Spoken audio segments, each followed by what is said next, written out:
এডুইন্সের সকল প্রিয় ছাত্রছাত্রীকে আরো একটি ভিডিওতে স্বাগত। আজকে আমরা নবম শ্রেণীর গণিতের স্থানাঙ্ক জ্যামিতি ত্রিভুজাকৃতি ক্ষেত্রের ক্ষেত্রফল অধ্যায় থেকে একটি অঙ্ক করে নেব। তাহলে চলো প্রথমে প্রশ্নটা দেখে নিই। প্রশ্নে কি বলেছে? প্রমাণ করি যে 1, 2 এবং -2, -4 বিন্দুদ্বয়ের সংযোজক সরল রেখা মূল বিন্দুগামী। অর্থাৎ আমাকে কি প্রমাণ করতে বলেছে? এইটা এবং এই মূল বিন্দু, এই তিনটে সমরেখ হতে হবে। তাহলে প্রমাণটা করি। তাহলে সমরেখ হতে হবে, তার জন্য কি হবে? ত্রিভুজটির ক্ষেত্রফল হতে হবে 0। তাহলে লিখি 1.2, -2, -4 এবং মূল বিন্দু কত হয়? মূল বিন্দু অর্থাৎ কি 0, 0 বিন্দু দ্বারা, বিন্দু তিনটি দ্বারা গঠিত ত্রিভুজের ক্ষেত্রফল।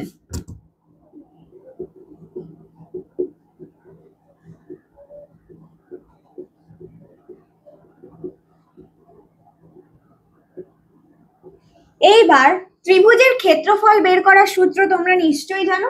যদি না জেনে থাকো দেখো আমি লিখে দিচ্ছি কি হবে সেটা। Half x1 point into y minus y2 plus x2 y2 minus y3 y3 minus y1 plus x3 y1 minus y2। এটাই হচ্ছে ত্রিভুজের কি ক্ষেত্রফল নির্ণয়ের সূত্র।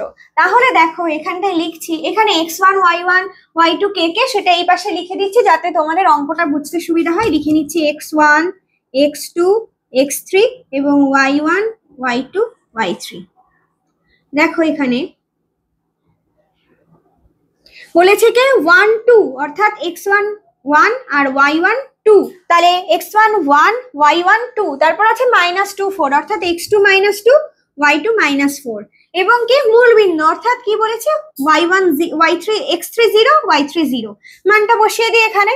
হাফ ইন্টু x1 অর্থাৎ কি হবে x1 মানে 1, তারপর কি y2 y3 অর্থাৎ -4 মাইনাস কি y3 কত আছে 0 প্লাস কি বলেছি x2 মানে -2। এটাকে কি লিখবো?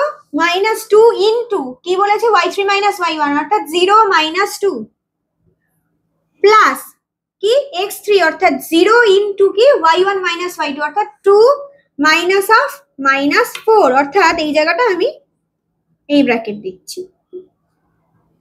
তাহলে পাওয়া গেল। এইবার এখান থেকে মানটা বার করে নিই। কত বেরোবে?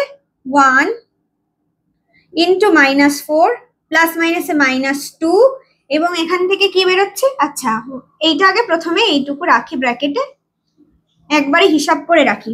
1 -4 দিয়ে গুণ করলে অর্থাৎ 1 ইন্টু কত এখানে আছে -4, এখানে প্লাস মাইনাসে -2 গুণ কত আছে দেখো 0 -2 অর্থাৎ কত হবে -2 প্লাস 0 দিয়ে যা খুশি গুণ হয়ে যাক সবই 0 থাকে, তাই এটা কি লিখবো 0। এরপর এটা কি হবে ভালো করে দেখো, -4 মাইনাস মাইনাসে +4 অর্থাৎ কি হয়ে গেল কেটে গেল, হাফ ইন্টু 0 অর্থাৎ কি 0। অর্থাৎ কি বোঝা গেল যে বিন্দু তিনটি সমরেখ। ভালো করে দেখে নাও, মুছে দেবো অঙ্কটা। তাহলে এখান থেকে কি বোঝা গেল? সুতরাং 1 2 -2 -4 এবং মূল বিন্দু তিনটি সমরেখ অর্থাৎ একই রেখা দিয়ে গেছে।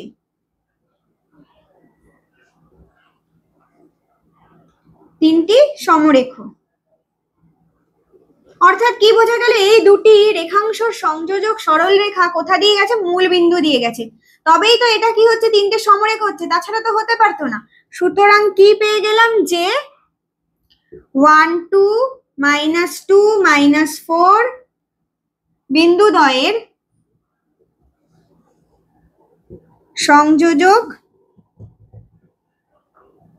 সরল রেখা মূল বিন্দুগামী।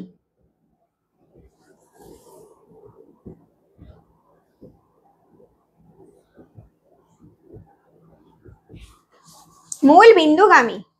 তাহলে বুঝতে পেরেছো? এটাই প্রমাণ করতে বলেছিল, যেটা প্রমাণ হয়ে গেছে। তাহলে আজকের ভিডিওটি এই পর্যন্তই। এই অঙ্কে বা এই অধ্যায়ের অন্য কোনো অঙ্কে যদি তোমাদের কোনো সমস্যা থেকে থাকে অবশ্যই সেটি কমেন্টের মাধ্যমে জানিও। পরের ভিডিওতে তার সলিউশন নিয়ে আসবো। এইরকম আরো শিক্ষামূলক ভিডিও পেতে আমাদের ইউটিউব চ্যানেল এডুইন্সকে অবশ্যই সাবস্ক্রাইব করবে। এছাড়াও আমাদের ফেসবুক পেজ এডুইন্সকে লাইক, কমেন্ট ও শেয়ার করতে ভুলো না। ধন্যবাদ। Edwins, learn, grow, succeed.